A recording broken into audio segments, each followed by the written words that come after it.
एक लड़का जो अपनी पढ़ाई पूरी करने के लिए पेरिस आता है, पर वह यहाँ ऐसे भाई बहन से मिलता है जिनकी हरकतें देख आप चौंक जाओगे।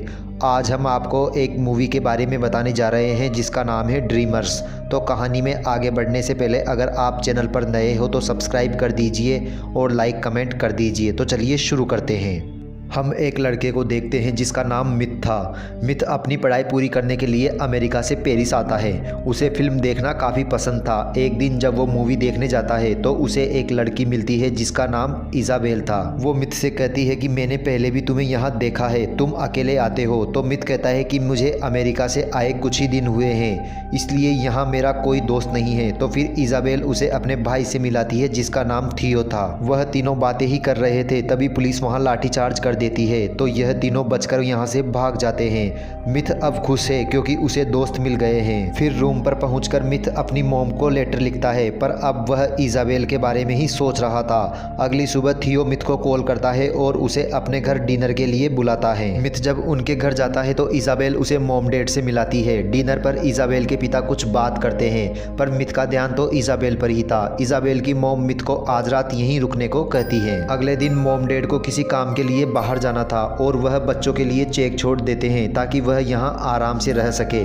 उनके जाने के बाद मिथ कहता है कि अब मुझे अपने घर जाना है, पर दोनों भाई बहन उसे जाने नहीं देते। इज़ाबेल मिथ को एक किस करती है और अपने भाई को भी। यह देखकर मिथ को कुछ अजीब लगता है। इसके बाद थियो मिथ को उसका रूम दिखाता है। फिर रात को मिथ की नींद खुल जाती है और जब वो टॉयलेट जाके आता है तो वह देखता है कि यह दोनों भाई बहन बिना कपड़ों के ही बेड पर सोए हुए हैं।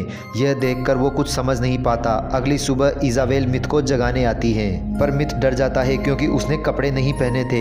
इसके बाद थियो बिना कपड़ों के बाथरूम में था। तो मिथ कहता है कि तुम अपनी बहन के सामने बिना कपड़ों के कैसे रह सकते हो। तो वो दोनों कहते हैं कि हम दोनों एक जैसे हैं, इसलिए शर्म नहीं करते।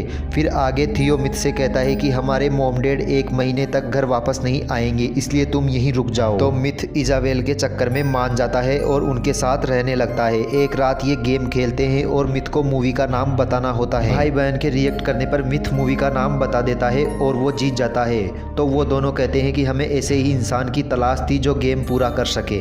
इसके बाद तीनों आर्ट गैलरी में रेस लगाते हैं। फिर वापस लौटते वक्त बारिश से ये तीनों भीग जाते हैं। घर आने पर थियो मिथ को अपने कपड़े देता है और ड्रिंक्स लेने चला जाता है। यहाँ मिथ को इज़ाबेल की एक फोटो मिलती है जिसे वो पेंट में छुपा लेता है। फिर आगे तीनों ड्रिंक्स पीते हैं। इज़ाबेल फिर वही गेम खेलती है, पर इस बार वो थियो से खेलती है, पर थियो हार जाता है। हारने पर इज़ाबेल उसे एक फोटो के सामने हिलाने के लिए बोलती है। थियो बिना शर्म के हिलाता है और इज़ाबेल के लिए भी यह सब नॉर्मल था, पर मिथ यह सब देखकर घबरा जाता है। अगले दिन मिथ कहता है कि मेरी भी तो बहन है, पर हमने कभी ऐसे नहीं किया, तुम ये सब क्यों करते हो। तो थियो कहता है कि हम दोनों जुड़वा हैं। जब हम पैदा हुए थे तो शरीर अलग था पर दिमाग एक है।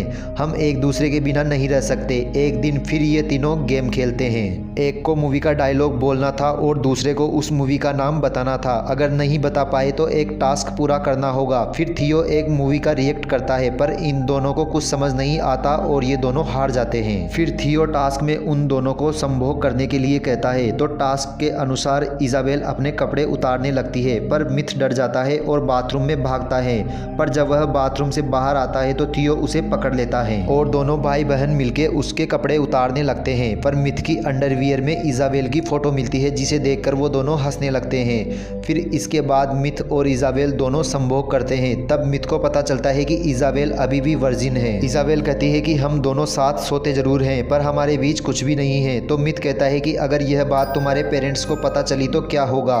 तो इज़ाबेल कहती है कि उन्हें कभी पता नहीं चलेगा और अगर पता चल गया तो मैं सुसाइड कर लूँगी। कुछ दिन बाद इनके वो चेक वाले पैसे खत्म हो जाते हैं। तो इज़ाबेल घर के राशन से ही खाना बनाती है, पर वह खाना कोई नहीं खाता। अब पैसे ना होने की वजह से इन्हें काम करना पड़ता है। एक दिन मिथ और थियो एक ही टब में नहा रहे थे, तो इज़ाबेल वहां आती है और उनके साथ नहाने लगती है। तभी इज़ाबेल मिथ से कहती है कि तुम हमसे प्यार करते हो, यह तुम्हें साबित करना होगा। यह दोनों भाई बहन मिथ को पकड़ने लग जाते हैं। तो मिथ गुस्सा होकर कहता है कि तुम दोनों बच्चों जैसी हरकतें क्यों करते हो। आज तक तुम्हारा कोई भी बॉयफ्रेंड इसलिए नहीं है क्योंकि तुम अपने भाई का कहना मानती हो। मिथ के ऐसा कहने पर इज़ाबेल उसकी गर्लफ्रेंड बन जाती है। वहीं दूसरी तरफ थियो भी एक लड़की को डेट करता है और उसे घर ले आता है।